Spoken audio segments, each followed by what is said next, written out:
آج کے مسلمان کی حالت، فجر کی نماز کا وقت سونے میں گزار دیتا ہے، ظہر کی نماز کا وقت کام کی مصروفیات میں گزار دیتا ہے، عصر کی نماز کا وقت بھی دنیاوی مصروفیات میں گزار دیتا ہے، مغرب کی نماز کا وقت کام سے واپس گھر آتے ہوئے گزار دیتا ہے، عشاء کی نماز کا وقت فیملی کے ساتھ ٹی وی دیکھتے ہوئے گزار دیتا ہے،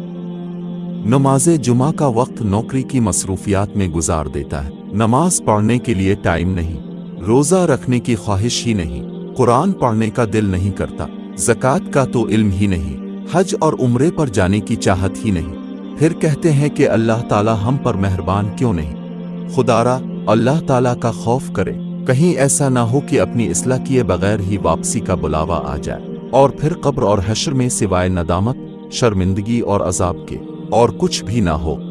اس پیغام کو جتنا ہو سکے شیئر کرے، ہو سکتا ہے کہ کسی کی اصلاح ہو جائے۔